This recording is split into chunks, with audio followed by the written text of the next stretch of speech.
cualquier muerte nos duele. Y el objetivo con lo que tiene que ver con muertes es que haya cero. Lo que está pasando no es la consecuencia de alguna inaplicación de los acuerdos. Ese es un statement político de quienes pretenden sacar política de esto.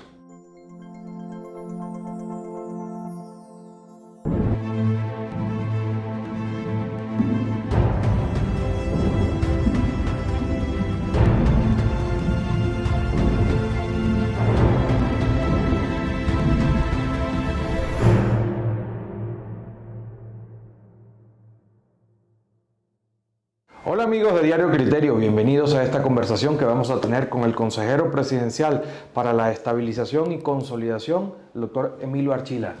¿Cómo está, consejero? Bienvenido. Bien, muy contento de estar aquí, muy satisfecho de que el tema de la implementación genere este nivel de inquietudes y que podamos contarle a toda su audiencia lo que hemos logrado y lo que todavía falta. Pues muchas gracias, consejero.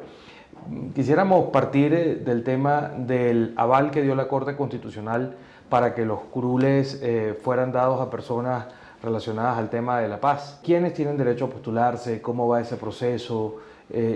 ¿Cuál es el estatus ahora en este momento de eso?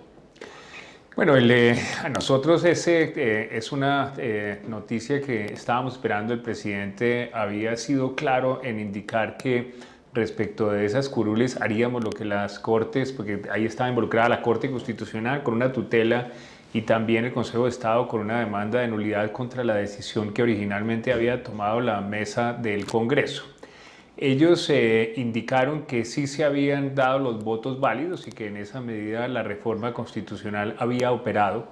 Lo que debe suceder ahorita es que después de que ya recibimos esa decisión por parte del Congreso, como se trata de una reforma constitucional, necesariamente tiene que ir a la Corte Constitucional para que ellos lo analicen y eso debe estar ocurriendo en estos días. Hay ciertos sectores, sobre todo del uribismo, que tienen como temor de que esos curules vayan a manos de personas que han estado involucradas con grupos armados.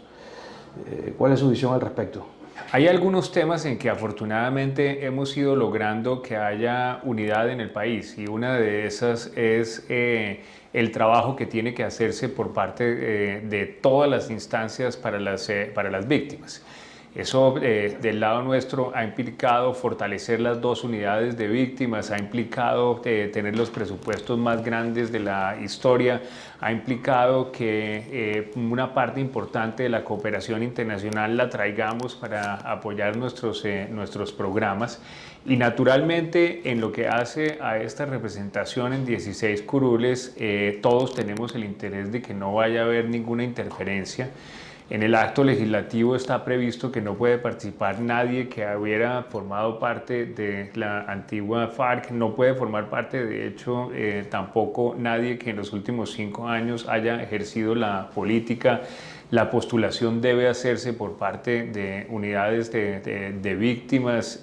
Las personas que vayan a ser los candidatos deben estar registrados como víctimas, tanto él como ella, porque tienen que ser un él y una ella. Yo creo que ahí hay un tema en el que todos tenemos el mismo interés. En la legislación pasada se cayó el proyecto de especialidad agrícola y quería preguntarle qué alternativas están estudiando para darle forma a algo que parecía importante para el país, ¿no? ¿Hay alguna alternativa que estén ustedes evaluando en este momento para sustituir ese proyecto? Llevar la justicia, llevar la certeza legal, llevar las definiciones a los territorios es uno de los temas en los que hemos trabajado y no solamente en uno, sino en multiplicidad de frentes. Tiene un nombre bien exótico, pero el catastro multipropósito es eso. El catastro multipropósito lo que permite es que haya información adecuada respecto de los linderos y que se puedan resolver los temas de propiedad. Este lo ha liderado la consejera Botero, hoy en día directora del DNP, Tenemos un programa digamos, bien bonito de métodos alternativos de resolución de conflictos. Ahí está el Ministerio de Justicia. Tenemos un gran apoyo de USAID y de las cámaras de comercio, en particular la Cámara de Comercio de Bogotá. Estamos ya en un número muy plural de municipios. PEDET es la justicia yendo a los territorios y no la gente tratando de llegar a donde la justicia. Está el tema de la gratuidad para quien lo necesita. Tenemos la previsión de que para las mujeres haya un tratamiento especial y tenemos la confianza, porque tenemos una directriz del presidente, de que en esta legislatura salgamos adelante. Consejero, ¿considera que la implementación de la política de paz y legalidad ha sido lenta? ¿Dónde ve que ha habido avances en estos últimos 3 años? ¿Qué evaluación hace, aprovechando que estamos en fechas del proceso? La verdad es que obvio que yo le tengo mucho cariño a mi trabajo, pero permítame ponerlo no en voz mía, sino en voz de quienes hacen una valoración independiente y tienen suficientes elementos de juicio. Y esta fue hace 2 días, hace 3 días, la embajadora Patricia Lombard. Ella es la embajadora de la Unión Europea en Colombia. Y ella le decía al presidente, realmente lo que se ha logrado es una inspiración y un ejemplo para el mundo. Ella decía que Europa tiene mucho conocimiento, primero de haber exportado guerras, de haber exportado violencia y después de haber tenido procesos de reconstrucción.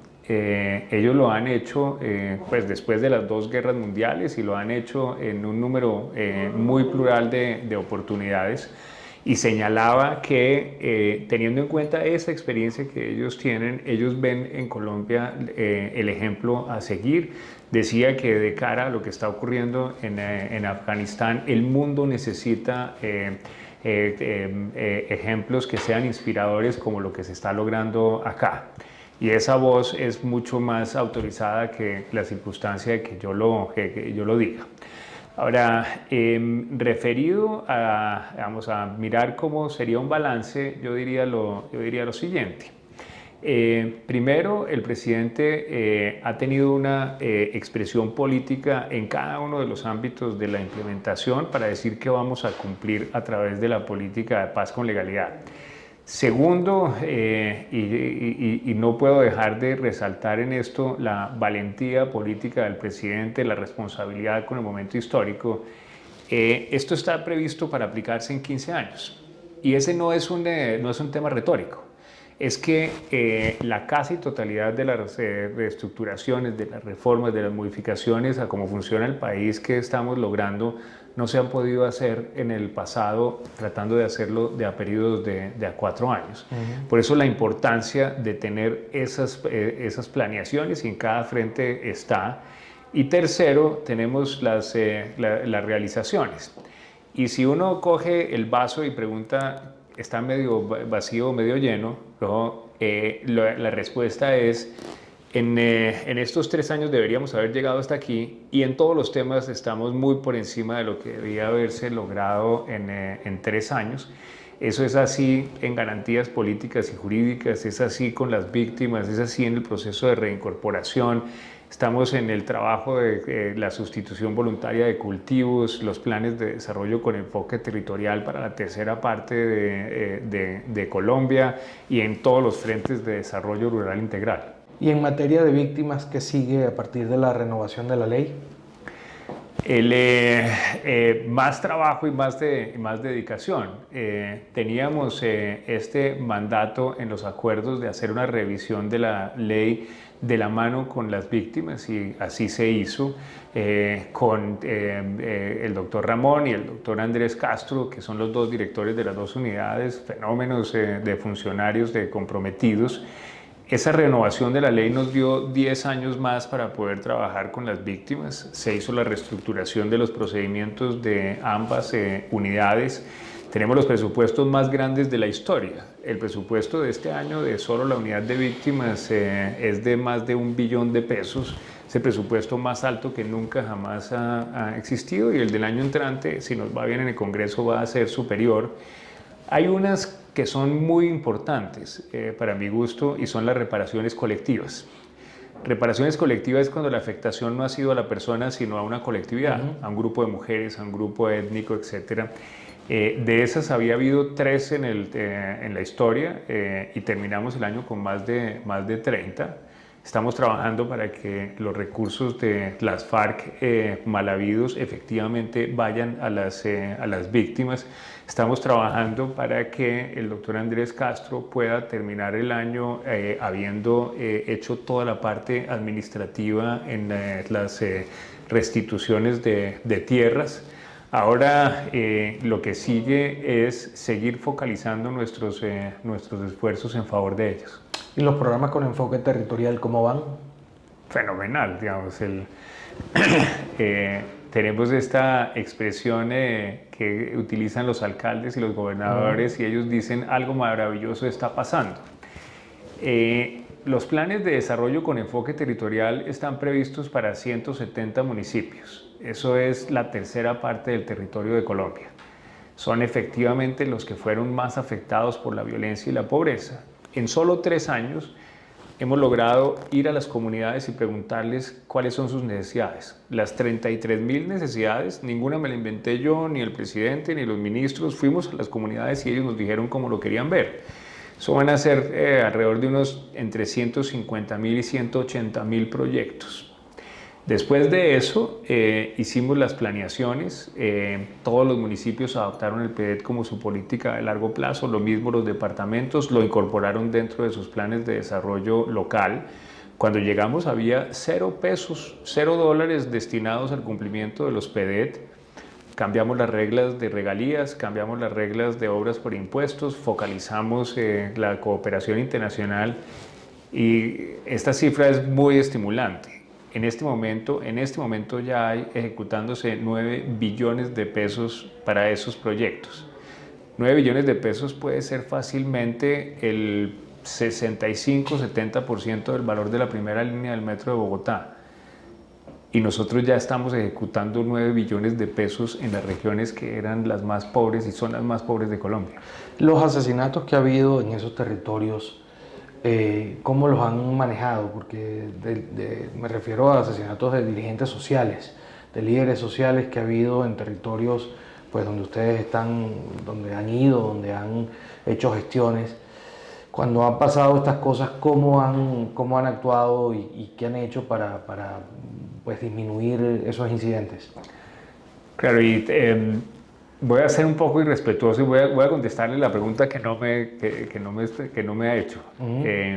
Y es, lo que está pasando no es la consecuencia de alguna inaplicación de los acuerdos, digamos. Ese simplemente es ese es un statement político de quienes pretenden sacar política de esto. Y hay 2 temas que vale la pena tener en cuenta. Lo primero es cualquier muerte nos duele.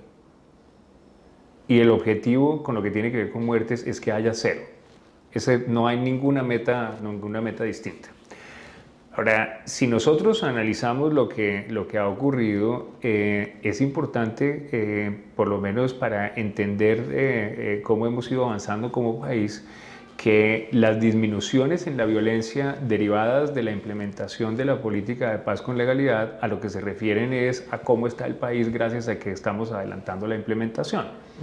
Entonces, si uno mira todos los índices de antes de que se iniciara esta implementación, desde antes de que se firmaran los acuerdos, en materia de asesinatos, en materia de secuestros, en materia de minas antipersonales, en materia de reclutamiento de menores, actos terroristas, Colombia es hoy en día, dicho por el Consejo de Seguridad de las Naciones Unidas, un mucho mejor país.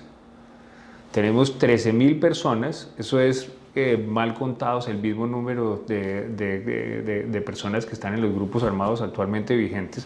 Tenemos 13.000 personas que están en proceso de reincorporación que ya no nos están atacando.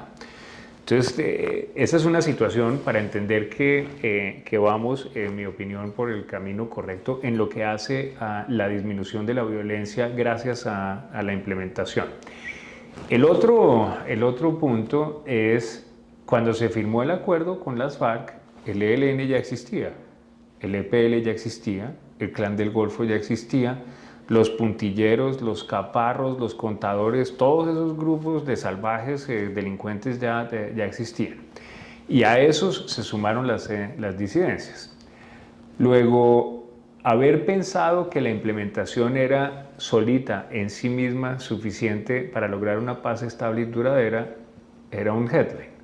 Digamos, era un titular, pero nosotros tenemos como nación que ir avanzando en la implementación que va a resolver los problemas de fondo, los problemas complejos, pero al mismo tiempo tenemos que irnos ocupando de esas otras formas de violencia que hay que también acabar utilizando todos los instrumentos legales con los cuales cuenta el Estado, que es el gobierno, la Fiscalía, la Procuraduría y los jueces. Justo como última pregunta le quería decir, ¿no? Le quería comentar que qué mensaje le deja a los precandidatos que van o que pretenden ir a la contienda presidencial de 2022 en función de esto, de la preservación del proceso de paz y de la gestión que ustedes han hecho. Yo lo que les pediría es demuestren al país que son mejores que nosotros. Pero demostrarle al país que son mejores que nosotros parte del supuesto de estudiar dónde estamos y de sinceramente ser responsables con el momento histórico que uno de ellos va a tener. Y esa responsabilidad histórica no puede confundirse con un argumento político que no quisiera calificar de politiquero, pero de decir no, es que no se ha hecho nada o no vale la pena hacerlo. La responsabilidad histórica está en cada uno de los frentes, ver dónde estamos, qué es lo que se ha logrado y demostrarle al país con argumentos que lo pueden hacer mejor, demostrarle al país con argumentos qué es lo que se puede hacer de una manera más eficiente, demostrarle al país de dónde van a conseguir más recursos, cómo van a utilizarlos más eficientemente, cómo van a comprometer más a las regiones. Consejero, muchísimas gracias por acompañarnos hoy en este programa en Conversaciones y a ustedes amigos nos vemos en una próxima oportunidad. Gracias, consejero. A ustedes, muchísimas gracias y mucha suerte con este proyecto.